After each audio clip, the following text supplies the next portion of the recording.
by saying that an interpreter or a translator is as good as his glossary. If your glossary fails you are doomed, even in the books.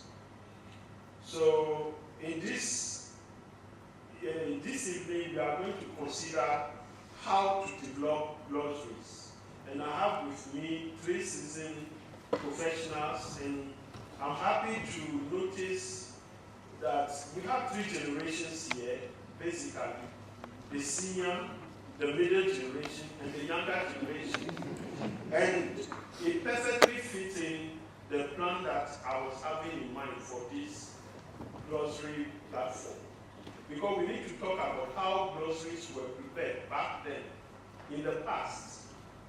We need to know where we are coming from, and to know what is the current trend in order to envisage the future.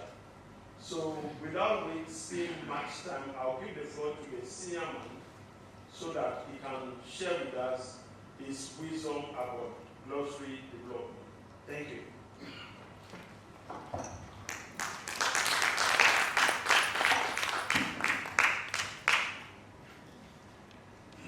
Thank you very much, Moderator, and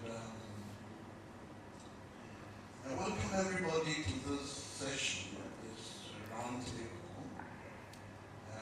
I need also to explain where I'm going to come from, and where I'm going to come from may not necessarily follow the framework that has been set by our chair and moderator. Now, the context within which my practice of translation, that I have set my practice of translation, does not isolate vocabulary. And vocabulary is seen as part of what constitutes language. And so vocabulary is part of what we call text. Now, before I come to that, I would like to go around some of the themes that have been raised around, I wouldn't say table, no, but on the rostrum in the morning. And in the morning, there was a lot of talk about bilingualism and multilingualism. Now, the practice of bilingualism and multilingualism, particularly bilingualism, had assumed competence in 2 European languages. And these were English and French. But in the morning, attention was drawn, sometimes directly, sometimes indirectly, to the fact that the Ghanaian child, or most African children, or children of the ex-colony, grow up before they get into school with normal or mother tongue.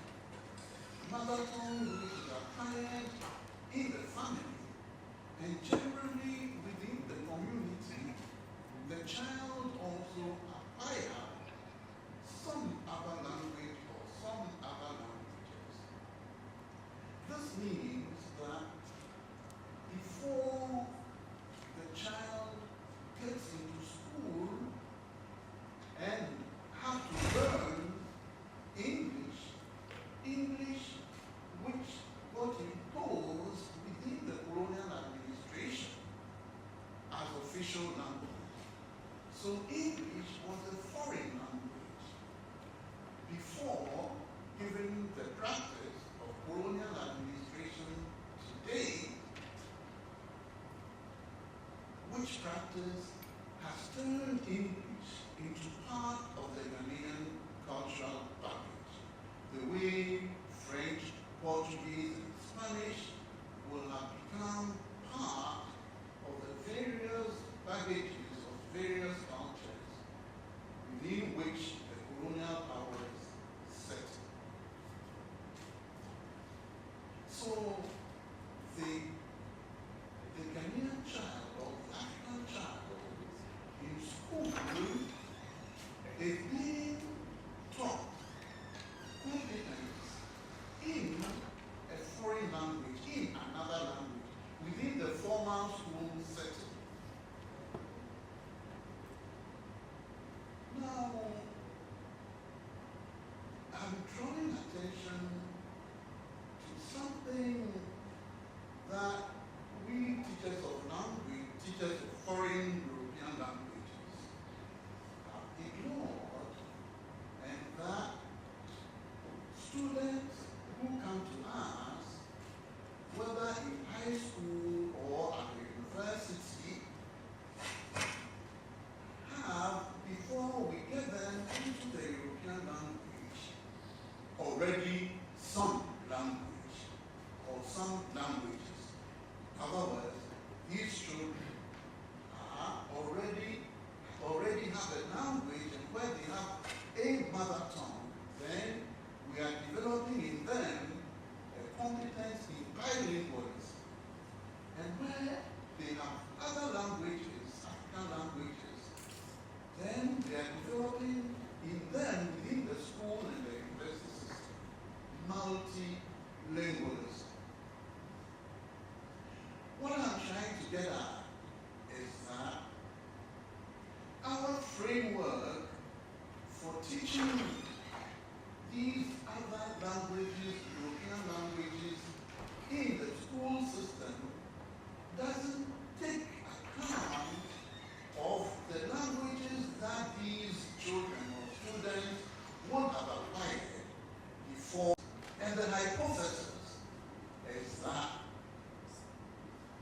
the possession of more than one language, or the ability to speak or write or read in more than one languages, prepares the mind to acquire competence or competences in other areas that the school system gives instruction to.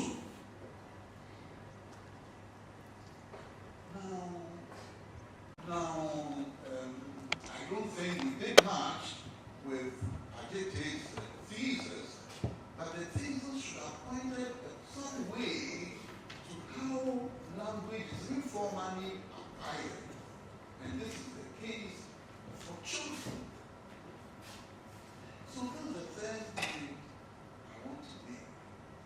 Now, the other thing is about culture and bilingualism, because this morning I was talking about language, vehiculing, also culture. So being bilingual, and this really has been repeated by other writers, is also being bicultural. And being multilingual means being multicultural. Now, this is interesting. This has interesting applicability to the practice of translation and the practice of interpretation especially. Because the interpreters have to deal with, if you're a translator or teaching translation, you can select your text. But the interpreter is having to face different types of texts. And those texts come with their cultural baggage. And so the interpreter is necessarily multicultural.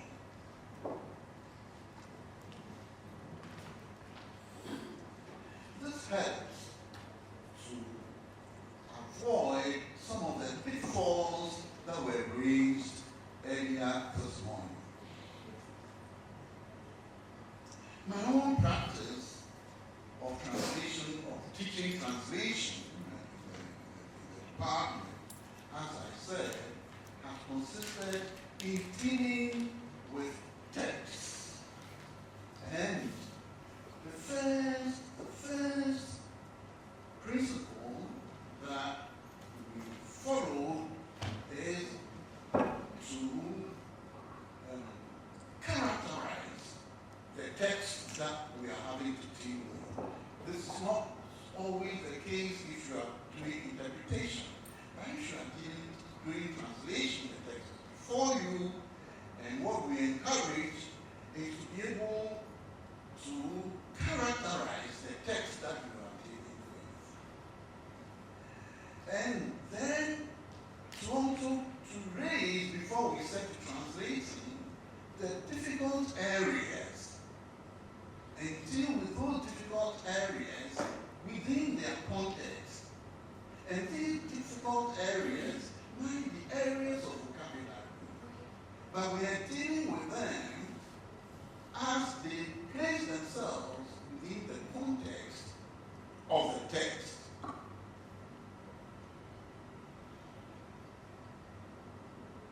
Now, after we have done that, then we do a general description of the text.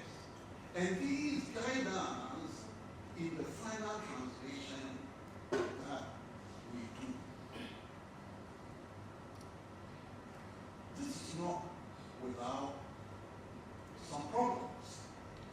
Now, I would like to raise a few such problems, not of my own making, but of the making of others. One of the things I want to talk about is the translation into French of Ayikuyama's very first novel, Greek novel.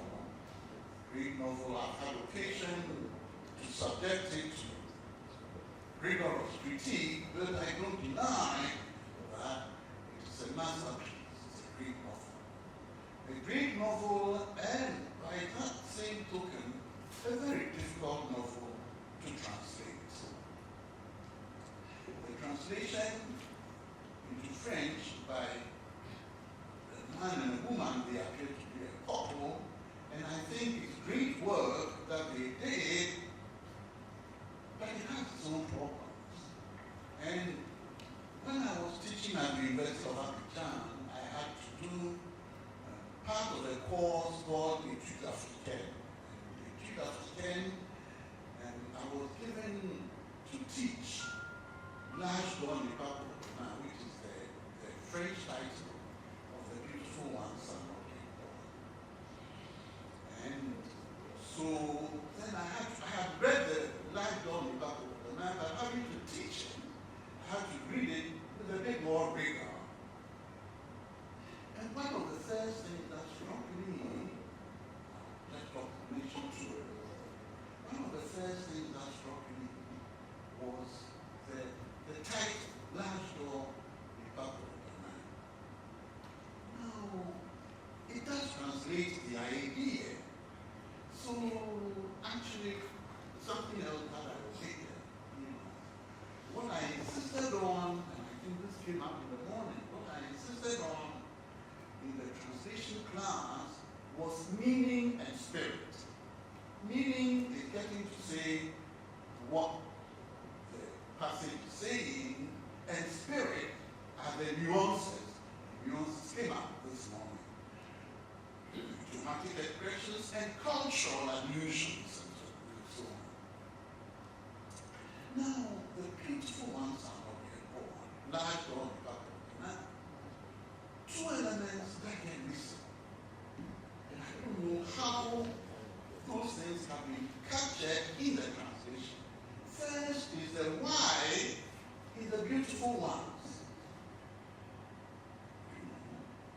The why in the beautiful ones is placed there on purpose, because then it is a reading, it's an inscription behind what used to be called at the time a mummy wagon.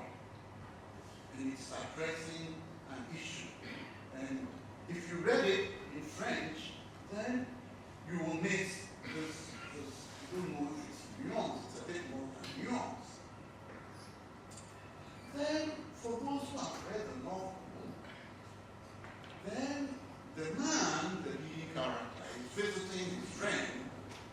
Bunsen, who lives in an area called Atta Estate. It's a play on Gati called Amante. The child from the Africa. Now, as they move, then the man is picking up the names on houses as they pass. And one of the names they come across is Binful, B-I-N-F-U-L. And the translators render it as big, meaning like dustbin, refuse bin, full. Now, there is an element, a linguistic element, local language, Akan language, which is missing in there. And we remember that the central image of the novel is shit. And the man whose name is called Beingful, Being in Akan means shit, excrement.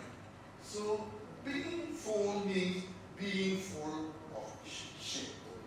Of course, this was missing in the translation, and there were others. So I tried to raise these before I tackled the translation. But I tackled the course, the reading of the novel.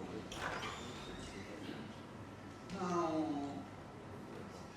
I would like to raise one or two more difficulties. One of them is, and I think I did this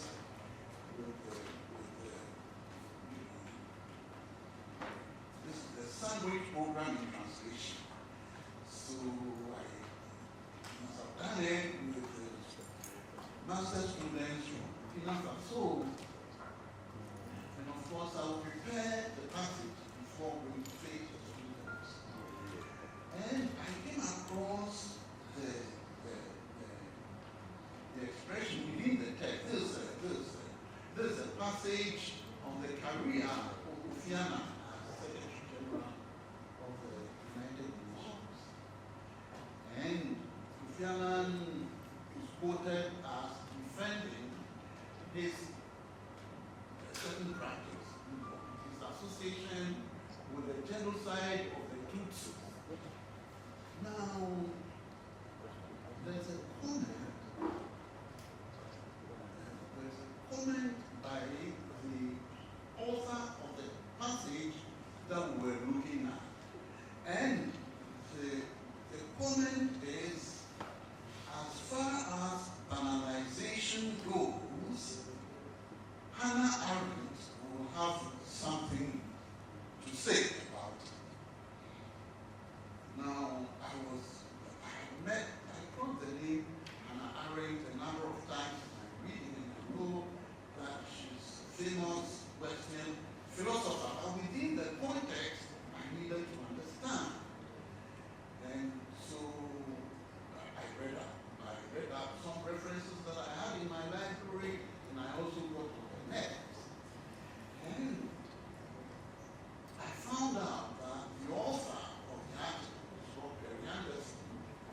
was alluding to some statement for which this Hannah Arendt was castigated in intellectual and academic milieux. Now, Hannah Arendt has a book on the trial of Eichmann. Eichmann is one of the Nazis that the Israelis found as being responsible for the considerable part of the genocide that Jews suffered under the Nazis. And he was tried in Israel, found guilty, and then hanged. No. Hello. Prof, may I remind you that you are left with about 5 minutes? I will conclude.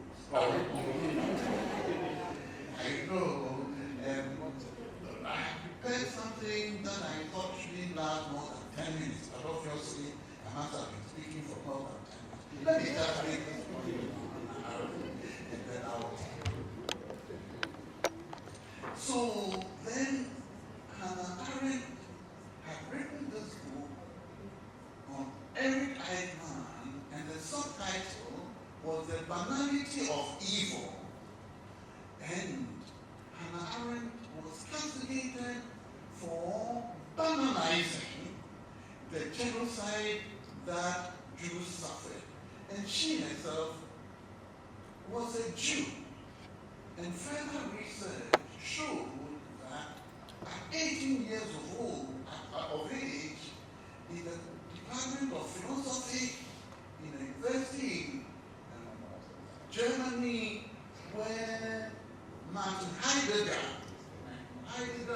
who is a professor of philosophy, also known to be a Nazi sympathizer, was head of philosophy of. And Hannah Arendt had an affair with this professor of hers, and that her perception of the genocide that the Jews suffered was colored by her association with Martin Heidegger. So this is a case where background information helps in providing a clearer and more accurate information or translation of text.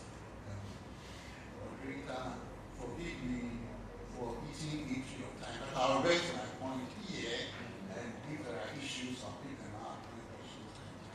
Thank you. Thank you very much. I think we'll now give the floor to Mr. Senam for his perspective on the topic. Thank you, Mr. Moderator. And thank you, Prof, for giving us, I should say, a conceptual framework touching on how to deal with literary projects. I think that was very instructive, if you ask me. Now, let me simply get into interpretation, because I would prefer talking about how to prepare for a meeting in order to make it very practical. You have a request. You have concluded and confirmed the contracts. You've been given the meeting dates. I know you need to prepare. Interpretation is not a one-man show. You have a team. If it is a big meeting, you have a number of colleagues to be invited or to call to join you. As I said this morning, you will request from the organizer or the organizers documents as in background, agenda, and concept notes. So concept notes, which is the background, which gives you a broad picture of what the meeting is about, the genesis of the project, the meeting projects. If it's a follow-up meeting, they will be stated in there. Then they tell you where you are going to meet. They tell you who are invited, the participants, their background. So, when you have that information, if you are the one who got the contract, you don't keep it to yourself at all. Your colleagues are your allies. The success of the meeting depends on all of you. You just got the contract, full stop. The work is going to be done by the team. And the beauty of interpretation is that whether you like the nose or the shape of the head of a colleague or not, you will have to work with him. Because if you have the habit of boycotting or not giving contracts to A, the day will come, your friend or the one you'll be working with closely will not be available. How do you go to the meeting? Knowing very well that the one you claim you don't like is the one who is available, the only one available, and yet you have to deliver. This is what I'm talking about, in-person meeting. If it's an online meeting, you can, shop around, one country to the other to see if you can get colleagues. But even that, I will not recommend that. Experience is always the best to follow. If you're working with a colleague who knows your work ethics, your approach to work, it helps. Now, so you have the information. First thing to do is to share it to your colleagues, so that every single one of you is at the same level of knowledge and understanding of the subject matter. Every single one. You don't hide anything to them. Next instruction, this is what I do. But with experience, there are some colleagues I work with. When I send you the documents, I don't need to ask you. You know automatically that's what we do, so you have to do it. Which is what? All of us in our little corner start preparing glossary. A day before the meeting, we all share what we have gathered. And so, mind you, the glossary is not only prepared from the document that the organizer has given us or provided us with. Once you got, it's a scanty information anyway, and there will be presentations. They will tell you, you have the agenda, because the agenda tells you the various themes that will be developed during the meeting. So you go doing serious research work. You don't sleep. You must find time to do research every day. If you are lucky and the meeting is normally at least 2 weeks before the meeting, you should have gotten the concept notes, your agenda, and presentations. But please forget it. The best they can give you is the agenda or the concept notes. Presentations, no. It comes very, very late.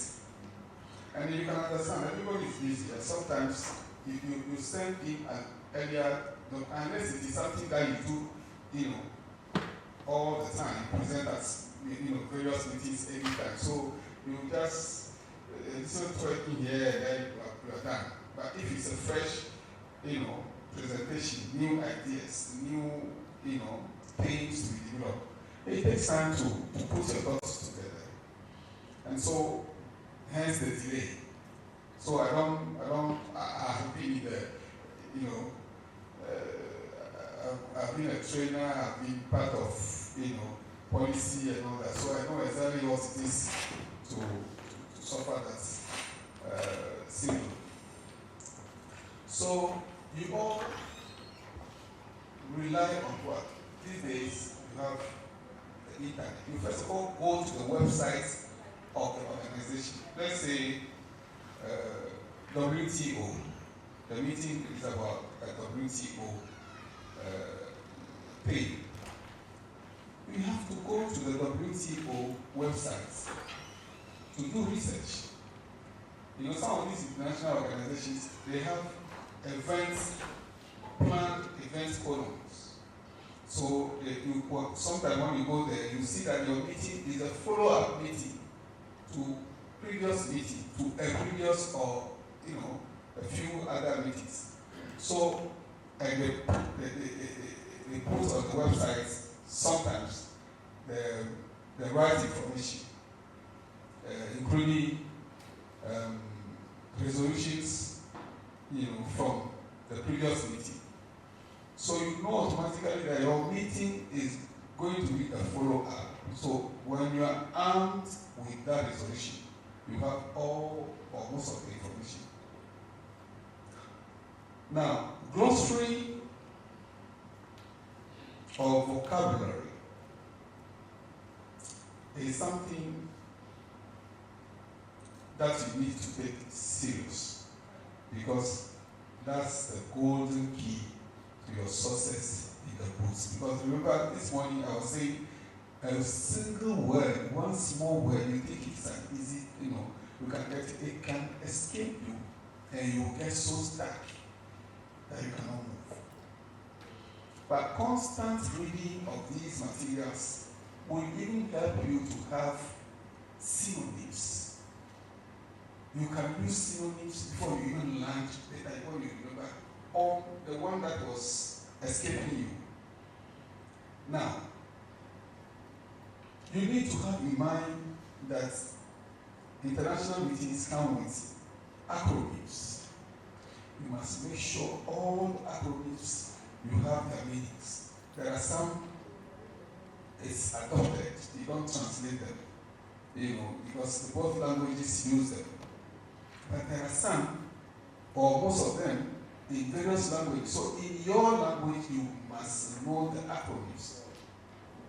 When they say AFCFTA, what does that mean? You can't check it out like that. So then names, please keep this in mind. Names and titles.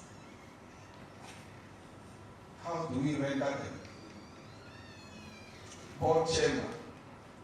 Don't just go and throw anything to the Francophone participant or vice versa. For instance, you see, it irritates them, especially the Francophone, they don't tolerate it. You make a little mistake, they will tell you, this one is French is bogus. Just by making a mistake of not rendering a title well. Sorry. And dates, these are things that you need to keep in mind. You might say it's not necessarily a glossary, but if you can't mention the month, if the month says February and you are saying June, you are messing up. So all this constitutes the elements that go into preparing the glossary. Now, I mentioned the documents. Yes, please. Yes, I'm almost there. You have the documents received from the organizers, if you're lucky. You do your own research, internet, websites, other materials available on the theme of the meeting. Now, if it's an area, agriculture, look, apart from reading what they are giving you, if they're talking about small-scale farmers, Gyamfi, you need to know the background, and if the current issues about that particular field, because in a speech, in the keynote address, the gentleman or the minister will touch on the current issues around the thing. So, another source where you can be gathering information to prepare for your grocery is YouTube. If you have not figured it out, please do. Most of the international conferences, their materials are on YouTube.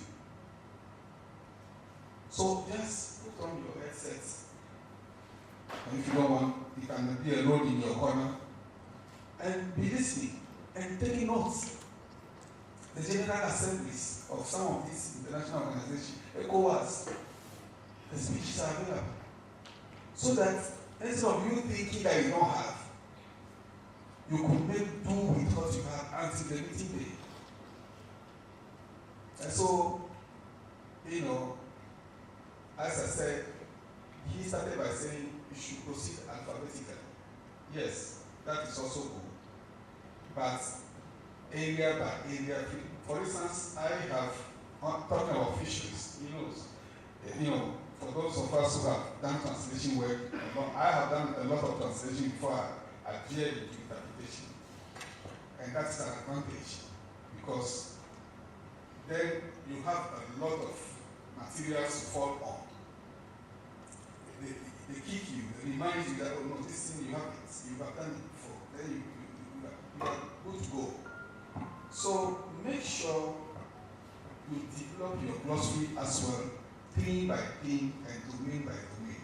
When we say the wildlife, department, you must know the names in the language, the two languages.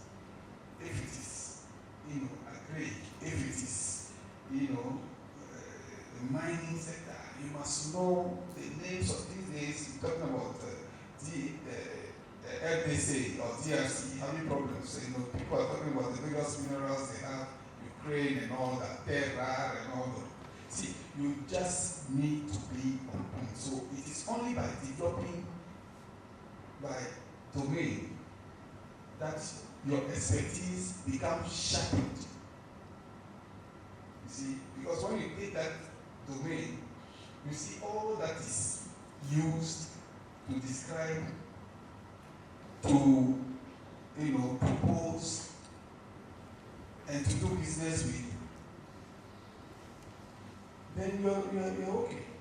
That you prepare your glossaries based on the area, the domain, so that you not get confused in the books. When a businessman is talking business, your rendition should also sound business. If a medical expert is talking, the one listening to you should also hear medical terms. If it is a Mokola woman who is talking, the one listening to you must not listen to an academic English. He must also listen to a Mokola woman talking. Meaning you take a lot of things in consideration. Now let me give the floor to my last but not the least. He is all the way from Côte d'Ivoire, and I'm sure he has a lot of things to share with us. Sir, you have the floor. Thank you. Many thanks for giving me the floor. Good evening once more. So I will go in the same perspective as my predecessors, that consists in giving techniques for building vocabulary, incorporate in your language pairs. I will go through a series of tips or approaches that can help you build your vocabulary. It sounds that this field is more dedicated to student translator, because your lecturer, the experienced translator, interpreters, probably has already been aware of most techniques. So the first spheres will be the translator or interpreter project himself or herself. You acquire your vocabulary through your works you are doing. You can start as a generalist, but because you have been interpreting or translating in all pharmaceutical, industry, etc., you are acquiring knowledge. So your vocabulary first comes from the project you enter into, and that equips you with technical words, the right semantics, etc., etc. When it comes to interpretations, probably interpreter knows, we have what we call relevant documents. These documents are provided by your clients to build your glossary, to build your dictionary. Make sure that probably you teach your clients, because there is a deadline to receive these documents to prepare. Normally, it is taught at CATRIM Consulting. It's not, let's say, one day before the beginning of the event. that the client has to pass on the relevant documents. A minimum of 2 weeks is given so that they give you the relevant documents to build your vocabulary. Sometimes the client ignores these principles, these rules in the industry. So you have to teach, to educate your client in such a way that you can be better prepared, you can build your vocabulary, and that is specifically for interpreters. Okay, a doses of cultural awareness matters. As I said earlier this morning, bilingualism doesn't justify and doesn't make you a translator or an interpreter. You need to know how things are said regarding cultures, countries, etc. When I look at Ghana, the title you give to what I can consider as the head in the parliament, the speaker of the parliament, is called President de l'Assemblée Nationale. So transferring that to Ghana, you are not going to use the term president, but you will try to use localization, translation, and touching Speaker of Parliament or Speaker of the House in the US, even though the term president exists in your target language. So a doses of cultural awareness also is key when you are building vocabulary, and I say that this morning, and I would like to stress on it again, because that contributes for vocabulary building, especially for corporates. Okay? The second sphere will be the company database. Let me tell you that corporates are aware that there exists correspondence in your language pairs. So they sometimes already prepare the database that will be made available to you. I remember in 2014, when I was interpreting for the annual board meeting of Colas. Colas is a company in civil engineering in Abidjan. But they raise the database and say that we already have equivalence in terms of English, French terminology. So use that in such a way that you can be accurate in the interpretation you are going to conduct.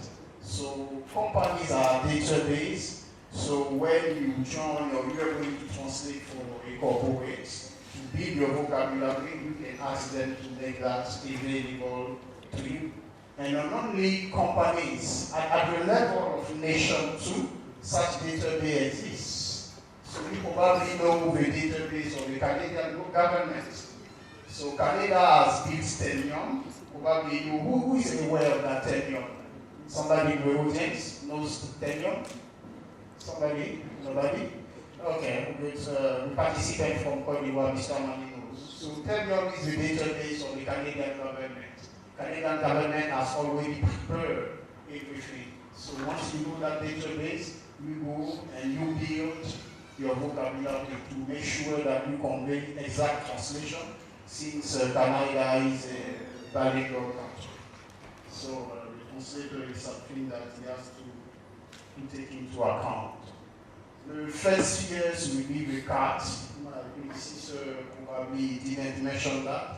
But any computer-assisted translation helps also to build vocabulary through translation memory software and terminology management software that help you to build, that create your database. The good thing is that when while you are interpreting or translating, if you have your computer, you can import everything from this software, and right away you got your equivalencies in your language pairs when interpreting or translating, etc. So renowned names are De-Souza, Gati, etc. Probably some of you have already manipulated that, are really efficient when you translate, because they deal with repetitive expressions that can appear or repetitive vocabulary that can appear in translation. So CAT tools also help build vocabulary for translating and interpreting, especially for corporates, and give really good satisfaction when it comes to vocabulary building. Another one will be specialized dictionary and glossaries that you need to have. Sometimes student translators, student interpreters focus, as I said earlier this morning by your lecturers, with bilingual dictionary only. Monolingual dictionary matters too, and evolve a specialized one that every really built. You are translating in pharmaceutical industry, you need to have a dictionary about chemistry or such things. So student translator thinks only about bilingual dictionary.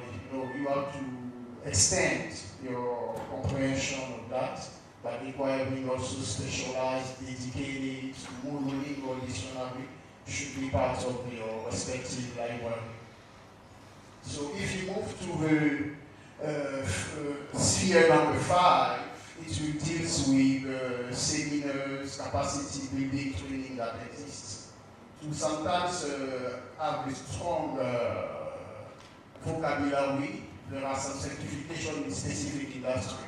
In the US example, you have certification in medical, in legal, in which we will equip the translator and the interpreter with appropriate vocabulary bank to deal with this industry when translation and interpretation service come. So in the US, they are aware of the complexity of these industries. So they allow the translator to stop being a generalist, but to quit his universe and try to become a specialized translator. There they develop what we call specialized translators. They are equipped and focused in a specific field that they can really provide brilliant and accurate work.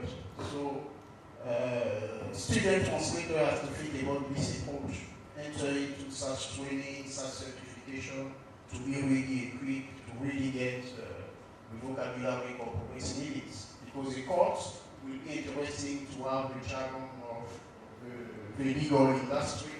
So such training also matters. You have to include that in your career and not stop at your level simply. Okay? Collaborating, the sphere number 6, with in-house translator. In-house translator can be a source to build your vocabulary. So this morning, the in-house translator was elaborated, so you know more about in-house translators. They are focused on a specific industry, so they require sufficient knowledge. And if you collaborate with them, that can help you build your vocabulary. A translator and interpreter is not a supernatural man who think that you know everything. You would need to be humble and collaborate with your elders, with the experience, etc. The wrong translation or mistranslation that we notify sometimes is the fact that the translator thinks he knows everything. He's a supernatural man. Wrong. You need to deal with the expert of the industry, etc. And I said that on the seminar in addition that my younger brother is a surgeon, and they submit a medical document to be translated. But I asked him to explain things to me since he's a physician, and then I moved to the interpreter, the translation. That is to say, first of all, I forgot completely, entirely the translation, and I said to my younger brother, but please come and explain things to me first. And then I moved to the translation. So you're not supernatural man, thinks that you as a translator, you know everything. Be humble and collaborate with the people of the industry. And I'm going to the civil spheres to stop here, not to monopolize, because I know that we are getting to see. It will be to read publication, bilingual publication. In the training process at CATRIM, example, we are providing that to our training translator. There are bilingual publications. If you read them, of course, you can build vocabulary about that. I remember one publication that I have in mind is African Coffee from the Inter-African Coffee Organization. I don't know if Ghana is a member of the African Coffee Organization, but they got a publication that we call African Coffee. This is a bilingual magazine that when translator reads that, they really acquire the vocabulary the language does. They can build their own glossary, etc., etc. So I know that probably we need time for interaction, asking questions, so I will stop here. And for sure, the member of the panel are ready to answer your question. So thank you for probably your keen attention. And I will give the floor to the moderator. Mr. Moderator.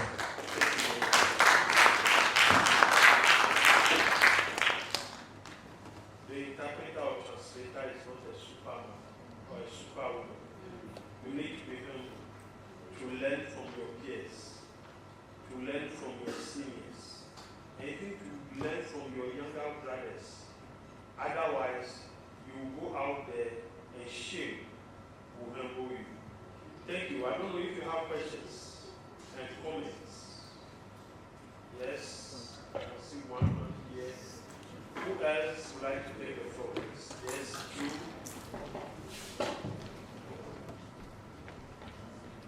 Okay.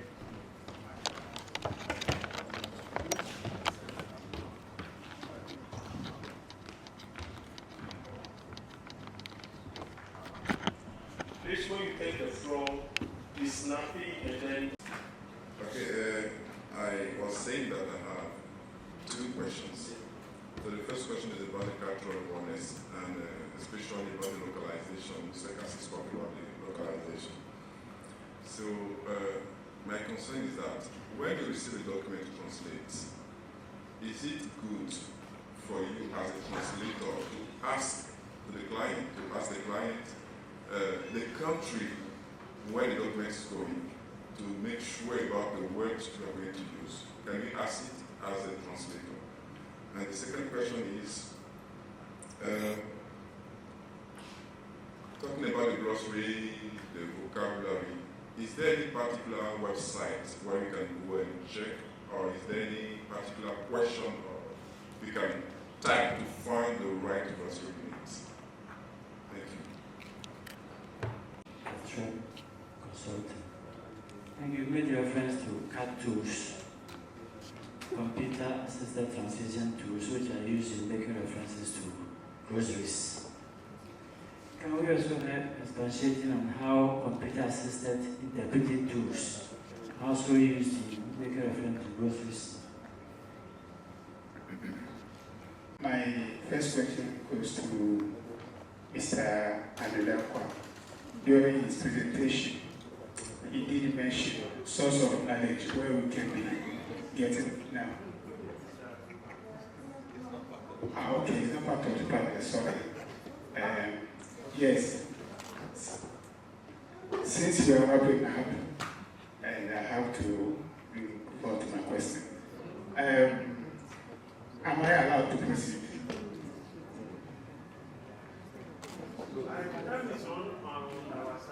Let's focus on okay, the second one is this issue of being an interpreter. How long does it take an individual to be prepared adequately as an interpreter? Thank you very much. Assisted interpretation tools. First of all, we need to understand that nowadays the available computer assisted interpretation, and not translation, interpretation tools do not generate glossaries. They are specific devices that assist interpreters in rendering their services. Now, if you are trying to talk about AI, which can be used to generate glossaries, yes. But again, you need to be specific when you are entering your command to the AI. Otherwise, you will not get the accurate glossary that you need. It's true, AI has come to stay. But like it was said earlier on, AI is not going to replace humans. It's going to empower humans. So when you use them, you still need a human touch. Therefore, when you are issuing your command to AI to generate glossaries, you need to be very specific. Otherwise, it will throw you off balance. Now, with regard to the last question, which has to do with how long for interpreters to be adequately prepared, even though the question is not very clear, because I don't know if you want to know how long do you become a good interpreter, or how long does it take to prepare for a meeting. Because the first one, to be trained, or okay, for training as interpreter, you need some courses are 1 year course and 2 years. So in any case, after school, what will make the difference is your skills, your seriousness, and your discipline.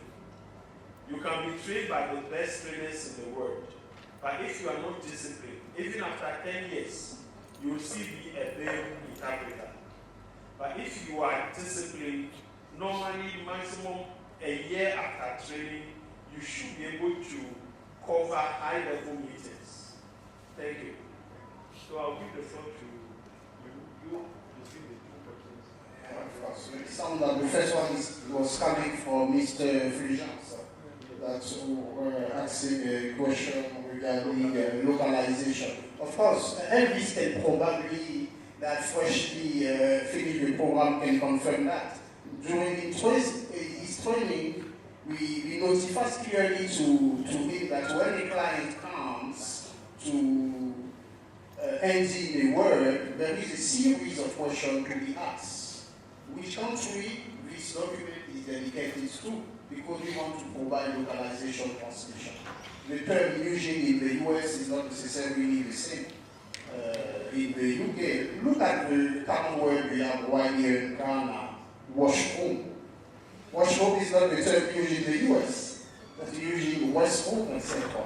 So the question matters, and it is said to be asked for accuracy and localization matters, this ceremony. So you have a green light to ask that question to your client. You will simply be accurate, and on top of that, you even ask others, like the contact, etc., because sometimes you have to ask. Return to the client for certain acronym, etc., so that he is better positioned to probably answer. Example, when it comes to bank statements, sometimes specific bank has a specific lingo that they are using certain abbreviation that if you want to translate accurately, the client has to notify what they refer to, the term they use in this thing. So not only where your documents will be going, but we have other question we ask for that. So the question is yes, in a nutshell. Okay? The second question related to websites. Yes, in terms of website, the website resources, you want, regarding website resources, there is a variety, a lot of things. And to understand that, let me give you a comment that my younger surgeon have made. He said that sometimes when it comes to ailments, you go to the web resources trying to find remedies or how to cope with specific ailment, etc. He said we have to be careful because every publication that you found is not really certified. So the way they recommend you to treat a kind of ailment can worsen the situation. So be careful. Use certified material, etc. So when sometimes you read something and you notify to him, he said, give me the source. In such a way that I confirm that in the medical industry, this publication that you have seen on the web on how to cure a specific ailment really is validated by the community worldwide, probably the World Health Organization. So there is an extensive research available on the internet. You have to make sure that you deal with a certified one. Some are doing remarkable work when it comes to machine translation, etc. But as I raised in my presentation, specialized dictionary, glossary, etc. that you required will be, for me, real trust source to confirm what you have said. And if you rely on web resources, I really appreciate one of something key that Dr. De-Souza was talking about back translation. So if you are using web resources, probably double check your word through back translation to make sure that you are finding the original, probably the original text, the source text. So I cannot really indicate a trustworthy source on the web, but probably your talent of translation professional will guide you to select. But make sure you are using resources that are certified by probably the one that published or used, etc. This is the same medical industry. Any other question?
For the man regarding the time required.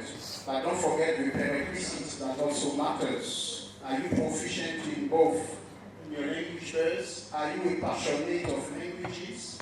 All that matters also. So when you say 1 year of course is sufficient, take into account the prerequisites. That's why we have, I guess, some condition before joining the training. Thank you.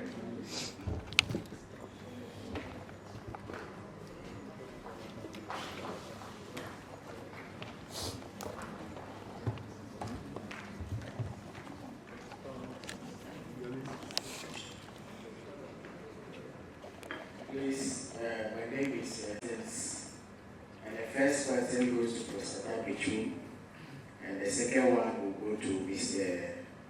Kumedzro. Prof, when you were speaking, you mentioned your approach to translation. You talked about characterizing the text first, and then second, dealing with the difficult areas. And the third one, you talk about general description of the text. And I would like to know what exactly you mean by the general description of the test and how is that different from characterizing the test? So that's my first question. My second question is Mr. Kumedzro is always talking about messing up in the boot. And I think it's a bit discouraging. But if it happens, if you go there and you mess up, what becomes of you? How do you handle it? How do you move forward? Thank you. What it takes. In 1 minute. Yeah, thank you. Okay. Yes, Ms. Angelino, sorry if I got you to start asking yourself if you should be here in the first place. No, you should be here. It's a training, and I said it a while ago, that a lady and I had a discussion today. She was telling me how, she sees the whole business of interpretation and all that. And I encourage her that, look, the training schools have what it takes to get that fear out of you. The psychology is part of it. You see, so don't be afraid. All that I'm saying, and I remember Professor Yena of Lagos, when I was at Alliance, I get very worried about the products at the time from Lagos. So he and I sat down to know what's the entry level to the French department. And so we realized that the problem is not the university. The problem is the basic level. You see, so my next project is to wear jeans, train one, and go to the JSS in my community. I have identified 3. I want to do a project with them and monitor and follow those children who are reading French to see how they will perform after JHS and SS. So basically that's it. But let me put in this quickly. You see, interpreters, we have many participants. The audience differs from one meeting to another. When you have, let me give you an example. Sometimes some NGOs who are working at the what's the word? At the grassroots level, and building capacity of farmers, small, growers. We have had the opportunity to even work with some of those NGOs, and they bring people from the South region. When they give you the concept notes, it is, what we call in French, langage soutenu. You understand? It's proficiency, the language level is high. So, if you take that into account, and you go to the ground and you want to maintain the language level while interpreting, you will not be communicating. We've had that experience. The first day of the meeting, we normally would have met. Sorry, this is a very crucial point I want to make so that we leave here with that understanding as well. Because you attend meetings and you want to be speaking big, French or English. But what you are saying, the participants, majority of them are not getting the message. So after the first day meeting, and we sat down, we did the evaluation. The feedback was that, the following day was that the participants said, no, the interpreters are not good. No, really? Okay. So amongst ourselves, we identified the problem somehow as coffee break. Because when we go to meeting after the initial we go around, we meet with them, oh, Sabas, has come for all the research, has come interpret. So when you see the reactions, you can tell whether you are communicating or not. So then we gathered early morning and we told ourselves that let's look at it. You can go and tell somebody who expects me to say level of education is not that high, and then you are talking about 11% of V at the back. Instead of saying 11 more. You see, we need a lot of explanations to do before the person can understand what you're saying as is. So have this as well in mind because it's impacts on your work sometimes.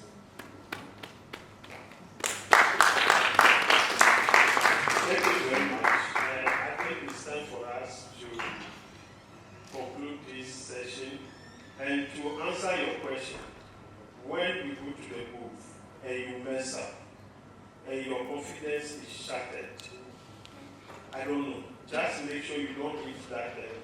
That's all I can tell you. Because I don't know how you are going to survive it. And how do you prepare the charter? Yes, that will be another thing altogether. And then I just want to conclude by saying that we should all remember that our glossaries are the reflection of our levels, our challenges, what we know and what we don't know. My glossary can never be used efficiently by any other interpreter or translator because it reflects my own limitations. So please, when you become a translator or an interpreter, never be lazy to develop your own glossaries. Do not depend on others to prepare glossaries for you because you will then be seeing the world from somebody else's perspective. Thank you very much. Thank you very much. Let's applaud our moderator, Mr. Timothy. Right. We'll also say thank you to Mr. Kumedzro. We are grateful for your time. We want to say thank you to Mr. Cedric, Kassi, and then Professor Atta, Gyamfi. We are grateful. Another round of applause for our moderator and panel. And I would also want to say thank you to all of you. I'm extending warmth to everybody who has participated in today's event. It has been an instructive session, I believe. And then we're all going out there with the nuggets of knowledge we have acquired and we become better at what we do. My name is Atta, and I'm so thankful that you had me here. Enjoy your evening.